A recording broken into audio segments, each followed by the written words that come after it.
నారాయణ గారు మీకు సంబంధించి 14, 19 ఆయనే చూశారు, ఇప్పుడు ఆయనే చూస్తూ ఉన్నారు. త్రిసభ్య కమిటీ పెట్టడానికి కారణం ఏంటి? ఆయన్ని వెయిట్ తగ్గించాలన్నా లేదా పెమ్మసాని గారిని ఎందుకు తీసుకొచ్చారు? పెమ్మసాని గారికి ఇట్లాంటి అంశాల్లో ఎక్కువ అనుభవం కూడా తక్కువే కదా, కానీ ఆయన వేరే విషయాల్లో ఉండొచ్చు, కానీ ల్యాండ్ పూలింగ్ ఈ విషయాల్లో మరి దీన్ని ఎట్లా చూస్తారు? అంటే ఇప్పుడు ల్యాండ్ పూలింగ్లో సంబంధించినటువంటి దానిలో కమిటీ సభ్యులుగా పెమ్మసాని రాలేదు. మరి ముఖ్యంగా నారాయణ గారి కంటే పై స్థాయిలోకి ఏమి పెమ్మసాని గారిని అలాంటి అర్థం చేసుకోవాలని అవసరం లేదు.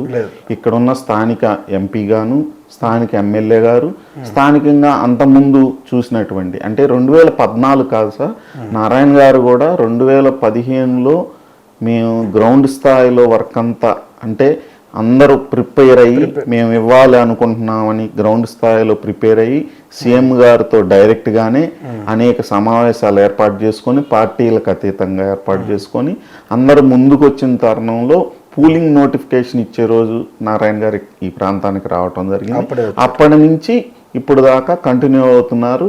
మేము కూడా సంతోషించాం. వేరే వాళ్ళు మళ్ళీ ఇక్కడ మినిస్ట్రీ వస్తే అర్థం చేసుకోవటం కష్టం అవుతుంది. ఇప్పుడు ఆఫీసర్లు కనుక అప్పుడున్న ఆఫీసర్లు ఇప్పుడు చేంజ్ అయితే కొంత వాళ్ళకి అర్థం అవటం, ఇక్కడ విధానం అర్థం అవటం అంటే వాళ్ళు పెద్ద ఆఫీసర్లు వాళ్ళని విమర్శించకపోయినా వే ఆఫ్ స్టైల్ అర్థం కావటం కొంచెం టైం తీసుకుంటది కదా. అలానే నారాయణ గారిని మారిస్తే ఇబ్బంది పడతామేమో అనుకున్నాము.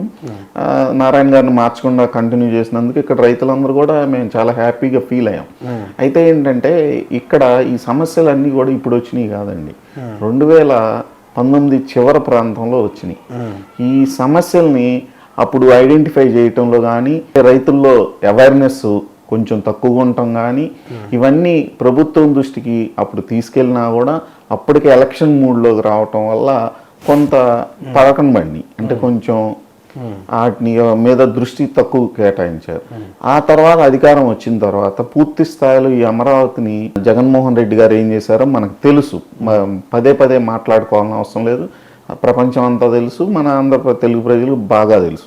అటువంటి పరిస్థితుల్లో ముందుగా అమరావతి ప్రాంతం యొక్క అభివృద్ధి మీద, అమరావతి ప్రాంతానికి సంబంధించినటువంటి న్యాయ సంబంధమైనటువంటి ఇబ్బందులు రాకుండా ఏం చేయాలనే దాని మీద ఎక్కువ కసరత్తు చేయటం, దాంతోపాటు చాలా మున్సిపాలిటీలు, కార్పొరేషన్లు ఉండటం, వాటి మీద దృష్టి కేటాయించాల్సిన పరిస్థితి. అదేవిధంగా వివిధ ప్రాంతాలకు వెళ్ళి ఇక్కడ అవసరాలకి, ఈ అమరావతి ప్రాంత అవసరాలకి పరిశీలించరావాల్సిన పరిస్థితులు, ఇట్లా కొన్ని పరిస్థితులు ఏర్పడటం వల్ల కొంత గ్యాప్ వచ్చిందే తప్పితే అపనమ్మకం నారాయణ గారి మీద అలాంటి పరిస్థితులు ఇక్కడ రైతులు ఎవరిలో లేదండి.